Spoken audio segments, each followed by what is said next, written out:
Ardit, e nisim së bashku duke qenë se edhe i ndjek çdo ditë zhvillimet brenda Partisë Demokratike. Për te proteste, çdo ditë e çdo natë.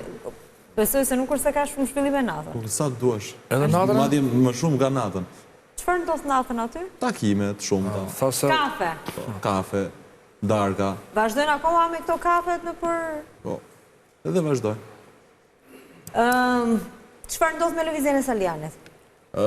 Ka pasur një lloj ridimensionimi gjatë javës fundit, shkak është bërë ndoshta takimi i famshëm i Elbasanit, mbi të cilën zoti Berisha, bazuar në retorikën e zotit Noka, e akuzon zotin Saliani se është mbështetur nga Suel Qela, po këtu ka një ironi shumë të madhe brenda Partisë Demokratike, sepse 4 vite më parë, këto akuza që Flamur Noka bën në drejtim të Ervin Salianit, pothuajse të njëjta i bënte Gazmend Bardhi ndaj Flamur Nokës. Se sot ishte edhe çështja e Pirin Xhovanit, Po, pra nëse zoti Gazmend Bardhi në 2021-shin apo edhe deri në 2022-shin thoshte se rithemelimin e ka ndihmuar për të organizuar në Elbasan Suel Qela, tani të njëjtën gjë thot Flamur Noka për Ervin Salianin që për takimin që bëri në teatrin Skampa 2 ditë më parë, e ka ndihmuar pikërisht Suel Qela, sikur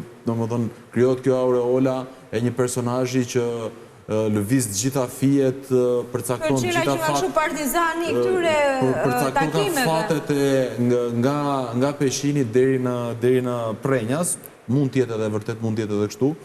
Ne as nuk e pohojmë, as nuk e mohojmë dot, por ta thash, ka një ironi brenda kësaj gjëje, po për te ironisë problemi i vërtet është që në Partinë Demokratike nëse ndodh që të përjashtohet edhe de jure zoti Saliani, pasi de facto sot ai mund të cilësohet si i përjashtuar apo i vetë përjashtuar, kjo loja me fjalët që ka bërë zoti Berisha. Edhe pse ai shkoi dhe në foltore, mori pjesë në patjetër, ka bërë dhe thirrje vazhdimisht për të marrë pjesë në protestën dhe nuk është kurrë kundër lidershipit Partisë Demokratike, apo jo? Shiko, nëse do të analizojmë zotin Saliani dhe zotin Berisha, me këtë të fundit që është gjatë gjithë kohës është në pozicion sulmues, duke sulmuar, duke stigmatizuar, duke akuzuar, dhe zotin Saliani që në të shumtën e rasteve është kundër përgjigjur, por jo me të njëjtën monedhë. Pra, është gjithmonë të paktën deri më tani është në pozicion pritës.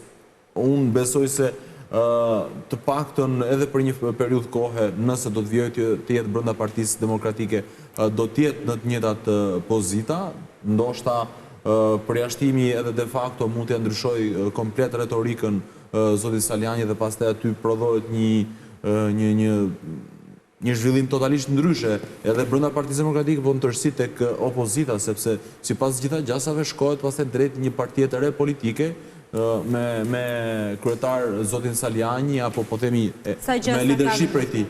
Po gjasat janë të pamohueshme. Sot nëse përpara 2 javësh kur nisi takimi i parë, kur zhvillohet takimi i parë në Durrës, ku ishte edhe Ilir Ali Mehmeti, kishte shumë pak gjasa apo shumë pak e besonin këtë gjë.